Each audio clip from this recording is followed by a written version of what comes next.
just a quick background. Mindy and I met about a year ago.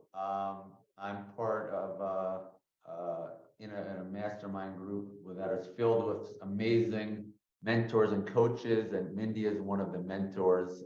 She's obviously the fasting guru. So I've been chatting with Mindy for a little bit now.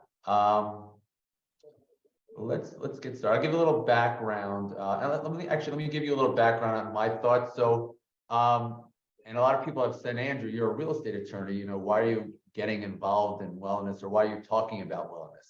I mean, first and foremost, it's had a dramatic positive impact on my life, whether it's fasting, whether it's nutrition, cold plunge, reading, dealing with different leadership coaches. And I know as a real estate professional, things are starting to get busy again, or they will get busy again. It's a very up and down day. You're at the mercy of clients. You're trying, you know, it's an emotional roller coaster, a lot of high pressure situations.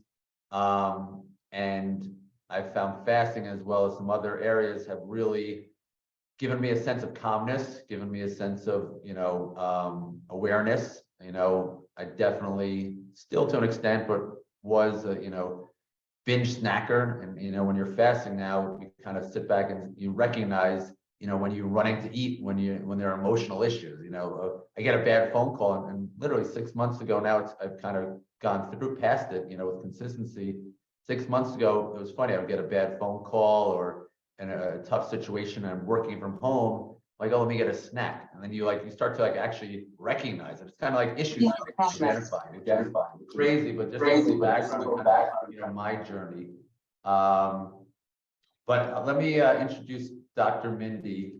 And Dr. Mindy, thank you so much. Dr. Mindy just released a book. So she's just told me she's traveling 2 weeks out of each month for the next year. So we think our life is a little chaotic right now. She's running around hustling, and similar to, I guess, what we're doing here, but probably on a larger scale. And we were just talking about how intermittent fasting actually fits into that lifestyle perfectly. But Dr. Mindy is a renowned holistic health expert and a leading voice in fasting, of course. She just released the book, which is right behind her, Fast Like a Girl.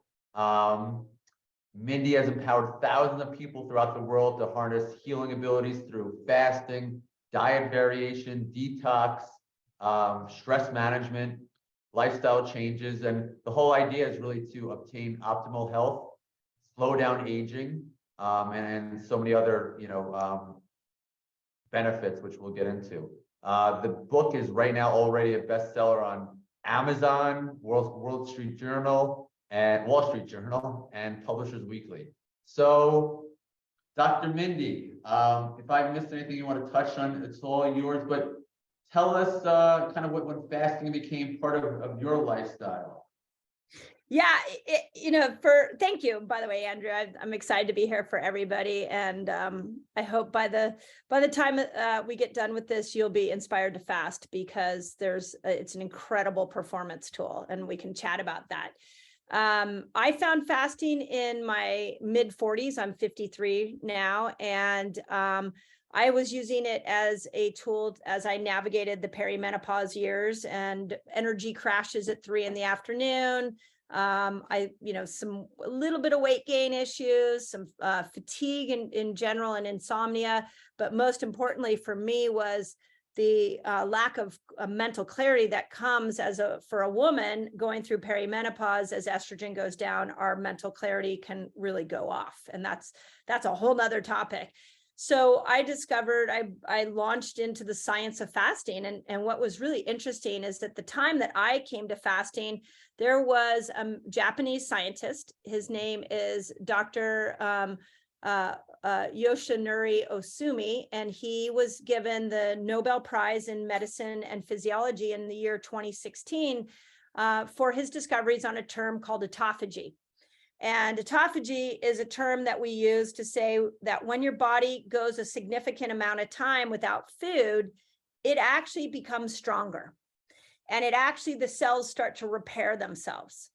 And so cellular mechanism is that your body turns within and starts to make your cells stronger.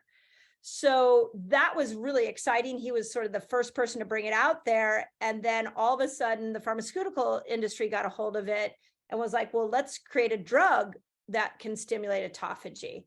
And they spent many years trying to do that, to finding out that this actually is an internal mechanism you can't put from the outside in. It can only be stimulated from the inside out.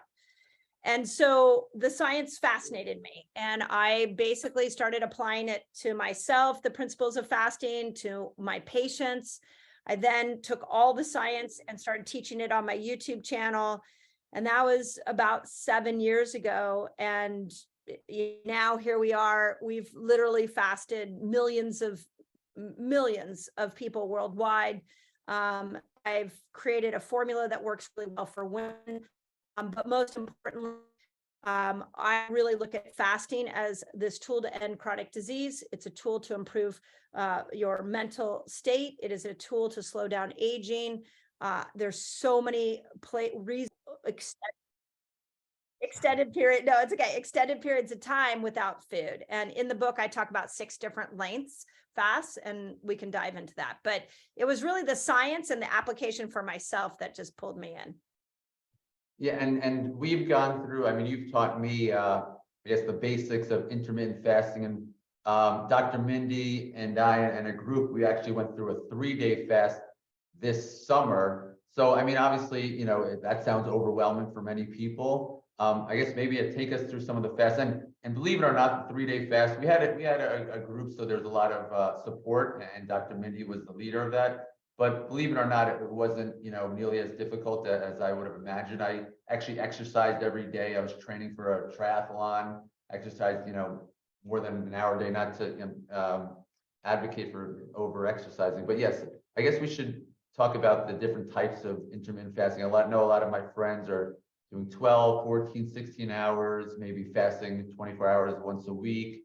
Give us a little insight there, please. Yeah, here's the best way to explain fasting in a nutshell, is that we have 2 different types of, or ways that our body gets energy.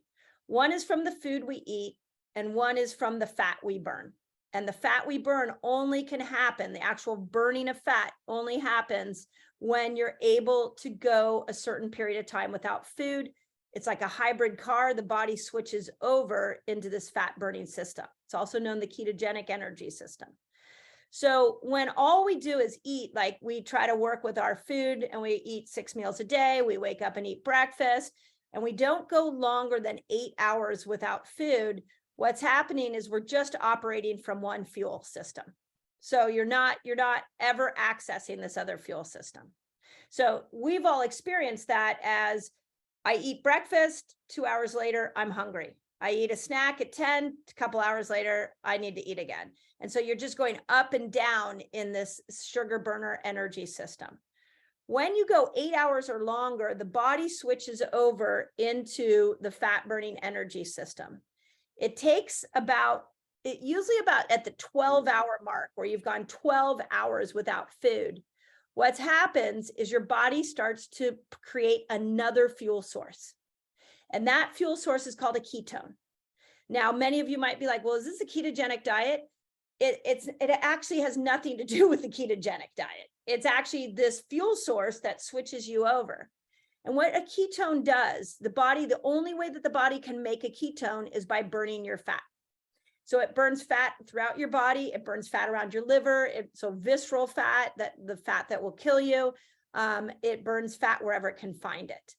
And it makes this byproduct of a ketone. And that ketone goes up into the brain and it turns off hunger.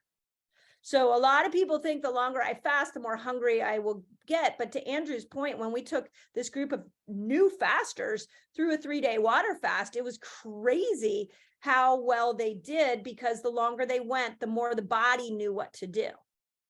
But this ketone also goes up into the brain and it supercharges you. So most people, as they start to go 13 hours, 15 hours, 19 hours of fasting, they get mentally more clear and more clear and more clear. Your brain has 2 different types of fuel that it wants. It wants glucose and it wants ketones. So if you are doing any research right now on Alzheimer's is diabetes of the brain. It's too much of a glucose saturated brain for too long without giving it another fuel source, the other fuel source it needed. If you've never intermittent fasted before, you've most likely never given your brain a ketone, which means your brain has missed out on 50% of the fuel source that it wants. So when we hit crashes at 3 p.m, when our brains can't hold on to information anymore, when we get brain fog, a great question to ask yourself is, have I given it the fuel it needs? So when we get to like 14, 15 hours, our ketones start going up, our mind becomes more clear, our hunger goes down, neurons in the brain start to get repaired. And the longer you stay in this fasted state, the more miracles happen. At 17 hours, autophagy is stimulated. At 24 hours, you get stem cells in your gut that go in and repair any kind of leaky gut, any kind of damage from chronic antibiotics or bad diet or just stress in general. At 36 hours, your body starts to reset your whole metabolism, so you'll burn fat a lot more efficiently. At 48 hours, you reset your whole dopamine system. You get new dopamine receptor sites, so you'll end up with better moods even long after the fast. And then at 72 hours, your whole immune system gets rebooted. And all those markers are based, I have science, and I show it in the book. I have science to show you why this works. But the principle for you all to know, if you've never heard this, is that if you've never fasted, you've missed out on this incredible chemistry that lives in your body that will not only heal you, but will supercharge you for performance. Yeah, and just from a practical perspective as a layperson, number one, we're not dying from starvation. Like the amount when you're hungry for what we recognize through like this fast, even in a 16-hour fast, 24-hour fast, there's only so much hunger you feel. And for me, after 10 minutes, it goes away. Maybe it's, comes back, 12 hours later, but it's a short-term period where you feel that hunger. And after a while, obviously your body does incredible things, and, you push through it pretty easily. I guess a big part is if you are going to fast, setting yourself up for success, right? What you eat the day before, I learned, you can kind of torture yourself by eating sugary, food, which is probably not the path to success. So if you can speak a little bit about that, like how to set it up for success. Yeah. And I see some people, like some of you are doing, like Jeff was 18 hours every day. That's amazing. And some of you are beginners, and that's awesome. So, it's the surprising answer, and Andrew just nailed it, is that the first door into fasting is to clean up your food. And now you don't have to, but I'm going to give you the easiest way to do this. And cleaning up your food is not as hard as it sounds. The first food to clean up is really look at your fats. Eat more good fats, less bad fats. So bad fats are like your canola oils, your vegetable oils, all the sunflower, soybean oils. Unfortunately, if you're eating out a lot, it's really hard to control your fats, but I try to get people to make sure they're eating the right fat. The second thing is look at your carbohydrate load. And avocado is a great one too. I'm not like telling you to go low carb in order to get the benefits of a fasted lifestyle. But I do think that refined carbohydrates, the breads, the pastas, the cakes, the cookies, the sugars, like that makes our blood sugar go up and down and up and down. If we just start to go, can I eat more of nature's carbs a lot? Can I add in more fruits? Can I add in more vegetables? Can I do more potatoes? Can I do more squashes and quinoa? Things that came from the earth, nature's carbs. They're going to have more fiber in them, and they're going to stabilize your blood sugar a lot better. And then the third one, and this is one that, gosh, we've answered so many fasting questions across the world. And I get questions like, can I have Diet Coke? Can I, can I chew my gum? Like there's all those kind of things that show up. And what at the root of the answer of all of those is that any food that has a toxin in it is going to make fasting more difficult. So NutraSweet's a toxin. So look at your toxic load, look at all the toxins that you might be bringing in. And in the book, I have a pre-reset where I map this all out. Now those are like dietary suggestions that will make fasting a lot easier. Now, what the next step after you kind of look at that and go, okay, I can do this. Maybe I can't do all of that, but I can do this part of it, is then you start to push your breakfast back an hour. So what I want you to do is, instead of thinking about, I wake up in the morning, I have my coffee, I grab a bagel, off I go. I want you to start thinking that there is an eating window and there is a fasting window. So the goal is to decide when that eating window opens. So I was just telling Andrew before I hopped on, I've been on calls since 7 this morning. It's noon my time. It's just been back to back to back, and I haven't eaten yet. And after you guys, have 2 more calls. So I probably won't eat till about 4 o'clock today. So, but once I open up my eating window, I'll probably eat for, I'll snack. And then if I'm hungry a little bit later, I'll snack again. And I'll eat until about 7 o'clock at night. It's a short eating window. And then tomorrow I'll probably do a longer eating window. Maybe my eating window will be 8 hours, not 3 hours. So the idea is to start to train the brain to realize that you want to go longer in a fasted state. And then once you open up your eating window, you can eat. So for the beginner, you start pushing your breakfast back an hour. And what's going to happen, I will tell you right now, it's going to be uncomfortable. And you're going to be like, why did I do that? Like, why did Andrew bring this crazy lady on to talk about this? And now I'm suffering, and it's 7 o'clock in the morning and my day's not going to go well. Especially those coffee drinkers, right? Big coffee drinkers, it's a little more challenging. That's right. That's right. And coffee's okay. You can have coffee. You can have, just don't put a toxic creamer in it.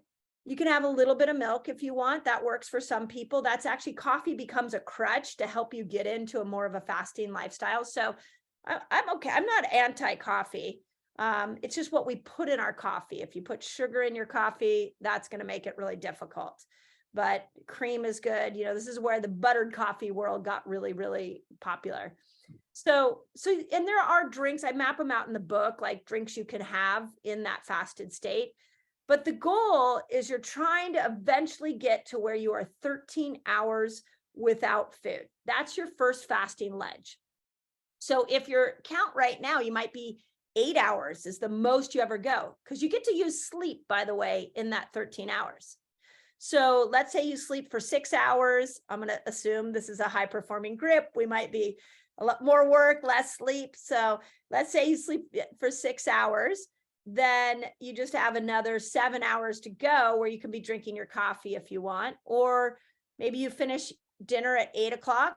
You go to sleep at 10, don't eat anything. That's 2 hours. So you've gone, and then you wake up. So now you're 2 hours. You wake up at 6 in the morning. You've gone like 2 is 8. You're now 10 hours into a fast. You just need to go 3 more hours. So what I typically do is have people just push their breakfast back a little more and a little more until they're in a comfortable fasting window. And the last thing I'll say on this is that there's something called a hormetic stressor. And the hormetic stressor idea is that a little bit of stress makes us stronger. Our bodies build up stronger. So, our friend Karan, who's running 7 marathons, if he every one a day in 7 continents for a week, that's crazy. Yes. And so if he did one might be a hormetic stressor. I will tell you, as somebody who cares about him and his health, I'm concerned about how he'll be at the end of 7, especially with an injury, because he's now moved beyond a hormetic stress. 1 would have been a hormetic stress. It would have been like a good accomplishment, especially if he's doing it in the Antarctica. It would have been a great thing, and the body would have adapted and become stronger. But 7 may actually break him down. And I guess a more reasonable example is a cold plunge these days. Sauna, that's what I guess a more practical approach. Yeah, cold plunge. Fasting, of course. Yeah, cold plunge is a great idea. We go in it for 3 minutes, and it's like you come out and you're like, whoa, oh my God, that was amazing.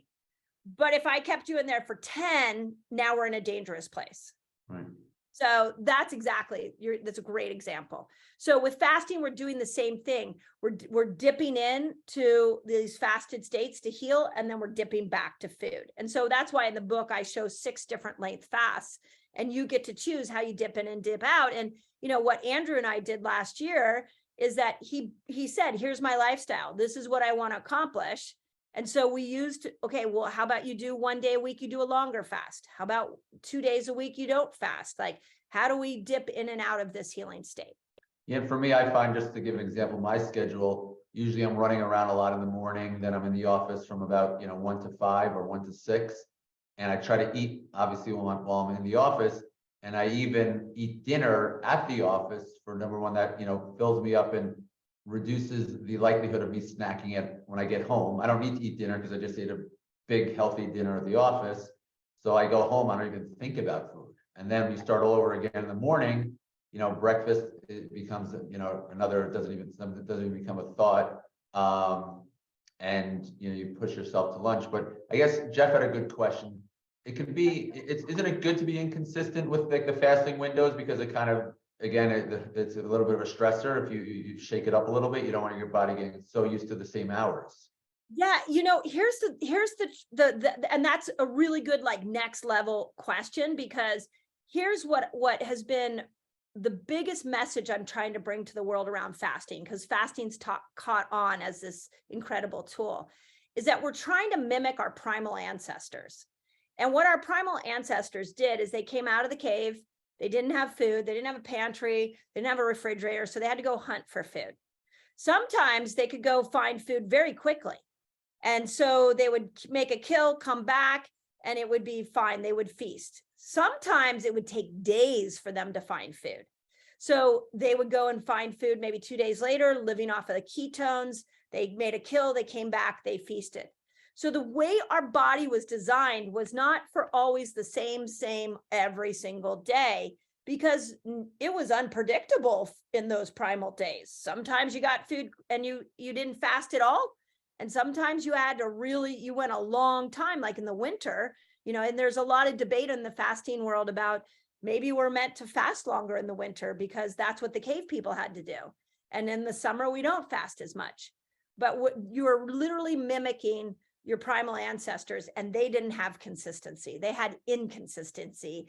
And what's also interesting in that is the human that emerged from those times. And I wrote about this in the book. They had a genetic profile that allowed them to go longer periods without food. And the people that were not able to survive those harsh conditions, they didn't survive. And so their genetic profile didn't appropriate into the world. Like, so we don't, as humans, have that gene anymore because those people couldn't make it. And it's called the thrifty gene hypothesis.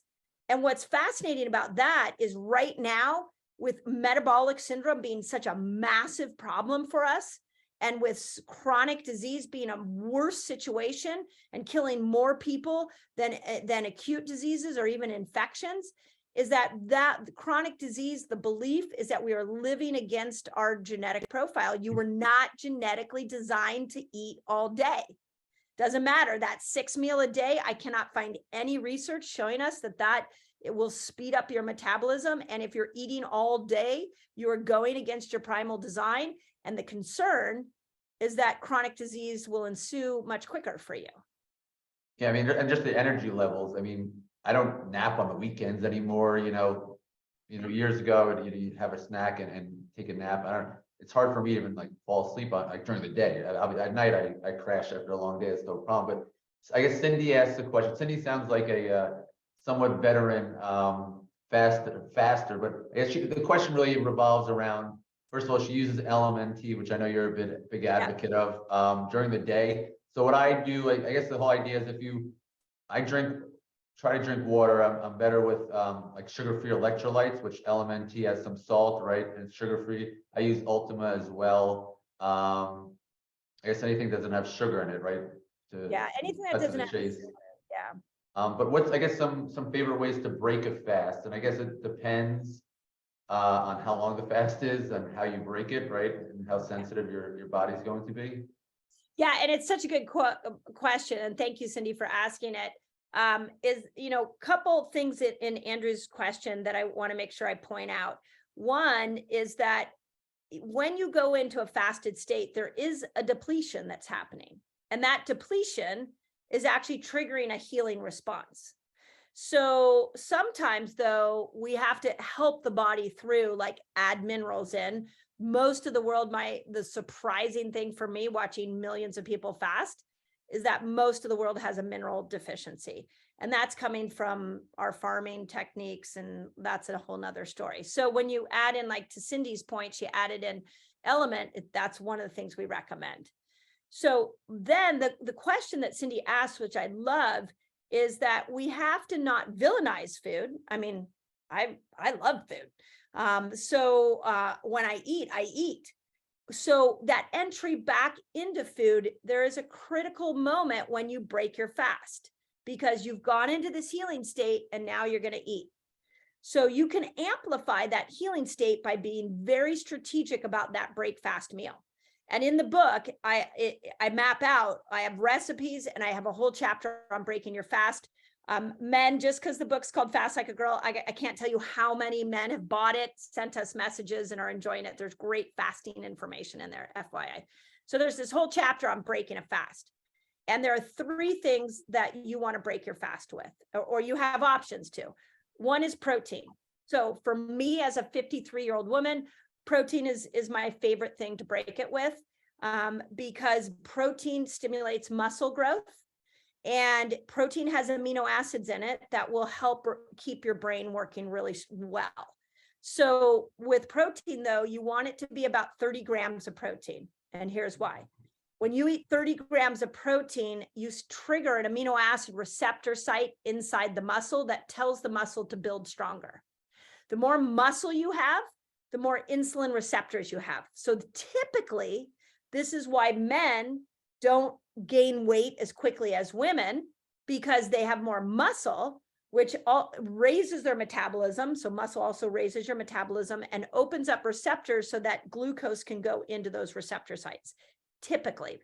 So when we eat protein, we build muscle and we increase our glucose response to our other meals. So protein's one thing. Second one is you can do what I call the 3 Ps. The 3 Ps are probiotic, prebiotic, and polyphenol foods. The reason this is like your sauerkrauts, your olives, your nuts and seeds. Those are all really good. Your fermented foods. For a really long time, I would break my fast with kombucha. I often break my fast with bone broth, because there's healing in all of that for the microbiome. So the 3 Ps, again, wrote about them in the book. The third one is fat. So a lot of people like to break their fast with fat. It's not technically breaking your fast, but what it does is it stabilizes your blood sugar, kills hunger, and lets you fast longer.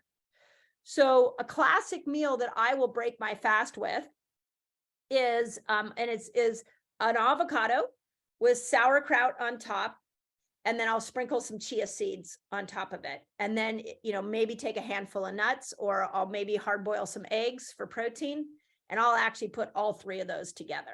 So you don't have to just pick one. And the reason for that is I'm always on the go. So I'm trying to find a meal that will allow me to continue on for the next meal, give me the longest bang for my buck. But that meal is really important. One of the questions that, Jesse Itzler asked me that how Andrew and I connected is when I first started working with Jesse, he said, okay, what if I eat all day long, or if I fast like 18, 19 hours, and then I go and have just a big meal that is not healthy at all? Have I undone the fast? And my response to that is, no, you haven't undone it. You still, that'd be like exercising and then having a big meal. You didn't really undo the results. You just slow the results down. So know that you also, if that was overwhelming and you're like, oh, I can't remember all this, like just start fasting and you'll start to see that your cravings change, you appreciate food differently, your relationship to food changes. I think one of my biggest wins in 2022 was with one of the people in our group. He was over 300 pounds. His name's Todd. He told me I can tell his story. So, and he came to me at one of the events that Andrew and I were at, and he asked me if I would help him. And you could just see the guy's really, really big. And he said to me, I asked him, why do you want to fast? And he said, because I need to save my life. I mean, that's how much extra weight he had. And I asked him what his hurdles were, and he said, I'm food addicted. And so what I did is I didn't change his food at all. We just started to push his breakfast back. He was doing like 12 sodas a day. We just started pushing his breakfast back. And in 1 month, I was working to get his eating window down to get it to about 12 hours. Now it was maybe like 10 hours. We had him at about a 10-hour eating window. Didn't change his food at all. He was eating buffalo wings, drinking 12 sodas a day. And in that first month, he lost 10 pounds just by compressing it into his eating window. So then the next month we worked on, could you just have soda outside your house? And I had him eating in an 8-hour eating window. So he had soda outside his house. I think he dropped it down to about 8 sodas a day. He lost another 9 pounds the second month. Third month, we compressed his eating window a little bit more, and I had him add in protein. I tell you all this to say that within 3 to 4 months, he had lost 40 pounds and he was still eating buffalo wings and drinking soda. I just talked to him last month, a couple of weeks ago, and his cravings are totally changed. He's completely off soda, and he's eating so much cleaner. But that's because we worked changing his microbiome through the principles of fasting. It's incredibly cool to watch somebody like that heal. Yeah, that's amazing. And yeah, and it's funny, I guess your palate definitely changes, right? When Yeah. the crappy food doesn't taste as good as it used to, but you kind of That's right. crave healthy, hearty food. Yeah. I guess fasting with children, athletic, active, super active children. What are your thoughts on that? Well, so there's two sides of that equation. You don't fast your kids. Your kids have to come to you and ask for fasting. I have a 23-year-old and a 20-year-old, and they both skip breakfast, but that had to be the moment they had to come to me to ask for that, and then I kind of talked about it. So, and then the second, so I don't know the ages of the kids. The second part of that question is what I heard is like, when you have active kids, you're often not eating dinner till 8 o'clock at night. I know, Right. we were there. So then just, if maybe you eat from 8 to 9:30 or eat 8 to 9 is 9 o'clock becomes your cutoff. So you don't at 9, you don't eat anything past 9. So it's even, you can't even put anything in your mouth. If you drink something, especially if it's alcohol, like everything has to shut down at 9 o'clock. So then you would go 9 to midnight would be 3 hours. And then you get up in the morning, you have your cup of coffee, and then maybe your first meal is noon. Now you've done 15 hours of fasting, and you've been able to eat dinner with your family. I guess along those lines, is there anybody that shouldn't fast? Yeah, people with eating disorders, for sure, I encourage you to bring whoever's helping you through that, bring them into the fasting picture. Pregnant women, never. Younger kids, just, it has to be their desire. And nursing moms have to kind of keep their fast shorter. But other than that, I think the most common one that we hear is, well, what about diabetics? That's who, I mean, you should see the medication we're getting people off of, teaching them how to fast. It's insane. So the more severe your condition, the more you want your doctor involved. Okay. I guess best types of proteins, I guess best types of carbs, best types of fats. Can you just give us a few examples? Yeah. And I don't know if we have any vegans on the line, and I'm totally respectful of the vegan. Oh, here we go. Go. Jeff, good problem. Literally, as you said, the word vegan. Somebody said I'm a vegan. Yeah. What? Any idea? So, well, let me kind of take it from a chemistry level. Is when we look at protein, we want amino acids. So amino acids build muscles. They build neurotransmitters that keep the brain functioning and thinking right. They build hormones. So they're really, really important. And when I eat a grass-fed steak, I'm getting all the aminos that I need. When I'm eating beans and quinoa, I'm not getting all the aminos that I need. So if you are vegan and you want to do this, I have no problem with it. You're just going to need to supplement. I highly encourage you to supplement with aminos, because you're not getting a complete array of aminos in that diet. And that's the only downside that I see to the vegan lifestyle. If you're eating meat, I strongly, strongly urge you to make sure it's clean meat, because meat comes with hormones, it comes with antibiotics. If you eat out, it's a little bit harder to do, but you really want to make sure your meat is clean, and that you're getting enough of it. Somewhere between 30 to 90 grams of protein at a meal is good. Once you go over 90 grams of protein, it turns to glucose. It's no longer giving you any kind of health benefit. It's just going to turn into glucose and which will turn into fat. So I like to keep the protein load between 30 and 90 grams. So. And the amino you recommended, I would hope I try to grab the bottle, but what's the amino acid company that you recommended to me? Element T. I don't have any here, but it's or even like if you need to supplement, I guess maybe you should speak to like a doctor before you supplement with extra. I was obviously been training a lot between the marathon and running, so we incorporated some amino pills into my daily regimen. Yeah, you can find all my favorites on my website. Just go to shop and you'll find everything there. But I'll tell you, Element T is my favorite mineral. Perfect Aminos are my favorite amino, and you can do tablets or you can do powders. So Kion has another really good one. We like Kion. They're great. I just this morning did a Kion powder in my drink as I was going about my day. So the powders aren't delicious. I'll be really honest. They're kind of, but sometimes you just drink them for the health of it. Last question. I guess some of the cures related to fasting, I guess that's more for the long-term fasting, but I mean, I know it's been to cure, kill cancer cells, regenerate cells. Yeah, there's a lot of cures. Yeah, it's crazy. I was, as Andrew alluded to in the beginning of this conversation, I was on a little mini book tour over the last couple of weeks. And the last place I stopped was at a book signing in West Hollywood. And there was a group of people there. One woman came, told me her story that she had been diagnosed with breast cancer, wasn't given very many good solutions. And she found my work, started fasting, did it for over a year. And when they went back, they couldn't find any of the cancer.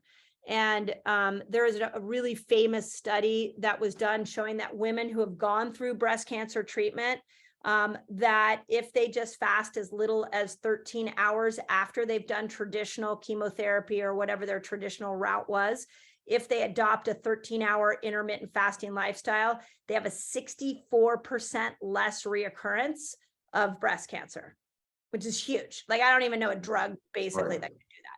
So certain cancers, it's incredible. Autoimmune conditions, we've seen it incredible. Diabetes, incredible. Mood disorders, like you name the chronic condition, and I can show you a fasting lifestyle that matches it. In the book, I put all my tried and true protocols in the appendices in the back of like how I vary fast for certain conditions. Those are all in the back of the book. Tell us about the book. So we've been hearing all about it. Tell us a quick little blurb, please. Yeah. So that, we call it the book. The reason the book came about is I was teaching fasting to my patients. I was teaching it online, but there was no book for women. And there became this big message out in the world that women shouldn't fast. And yet I was watching these miracles happen with the women that I was working with. So the book came about to give women a formula on how to fast to our hormones. And this is kind of interesting because men and women, we obviously have different hormonal profiles. So men, you have testosterone that drives you, and testosterone goes up into your brain and converts into estrogen. So you still have estrogen in you. It's just the conversion happens through testosterone in the brain. When you fast 13 hours, 15 hours for a man will increase his testosterone by 1,300%. If a man fasts 24 hours, he increases his testosterone by 2,000%. Your fasting rocks for you. It's quite easy. Women, we have to think about estrogen, progesterone, and testosterone. So estrogen and progesterone play by different rules. You can improve estrogen by fasting and going low carb. It's great. Progesterone's completely opposite. She actually needs glucose to be a little higher. She needs cortisol to be down. So she doesn't want you to fast. So what I did in the book is I show you how to take these 6 different length fasts and time it to the hormonal differences. So the book is really for women of all ages. I do perimenopause, postmenopause. I do 20-year-olds. We do fertility. All of that is in the book. But the first section of the book has so much science on fasting that a lot of men like it, because they get to see the conciseness in which I wrote the fasting information. And if you have women in your life, it'll help you understand the women in your life, because I do go through hormones that are helpful for men to understand if they have a lot of women in their lives. Okay, well, as a thank you to you, Dr. Mindy, a thank you for everybody joining. I am going to buy the book for everybody. So we have your information, everybody that joined. Just in case, I included Imani, our marketing guru's email in the chat, so just shoot her a quick email. But just a quick, so grateful. Anybody who's joining, I think you can get a sense within 2 minutes of Dr. Mindy speaking how brilliant and talented she is.